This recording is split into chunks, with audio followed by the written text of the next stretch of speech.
hospice has always, it's been a part of Barnsley as long as I can remember. I'd been involved previously with fundraising for it, doing the midnight walk and things like that. But then in October 2015, my mum died. But previously to that, she'd actually had 2 spells of respite in the hospice.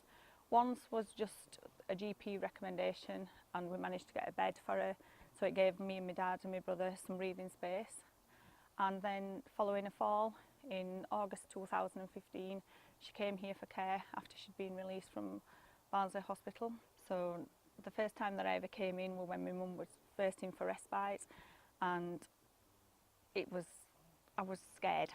I have to say, coming to a hospice, you just think you're going to see doom and gloom, a lot of very ill people, and within 5 minutes of me walking through the inpatient unit doors, I was just totally amazed. It was like some sort of transformation, such a big weight had been lifted off my shoulders.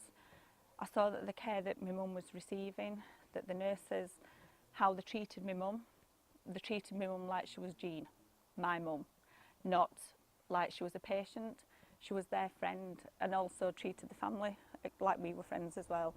So as soon as I walked in, this big weight had been lifted from my shoulders, and I just can't thank this place enough for the care and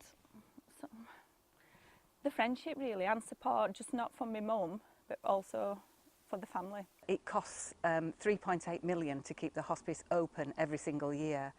We are, as I said, very lucky to get 1.6 from the CCG, but in real terms we have to raise over £2 million every year just to keep the hospice open.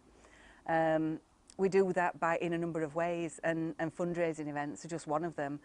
We rely heavily on the general public to support us, to get on board. We can organise events every day of the week, but it's really important that the community of Barnsley get behind us. People should support the hospice because it's just an incredible place to be. It's an incredible place to work. It's a privilege to be part of it, and a fantastic organisation to have in a place like Barnsley. Every day when you come to work, you see the patients, you see the families that we're supporting, and the effect that that support has on these people. I think the hospice is going to touch more and more people's lives. It touched ours, and a lot of our friends and family have all had dealings with the hospice, and everything that you hear is just always positive. But the fact that they don't get that much funding from the government, we need to do something to keep this place operational. Without it, my life wouldn't have been as easy when my mum was poorly, because we knew that she was getting the care and attention that she needed and that we wanted her to have. But the fact that they don't get the funding, we need to do something about it. The people of Barnsley need to keep this place operational.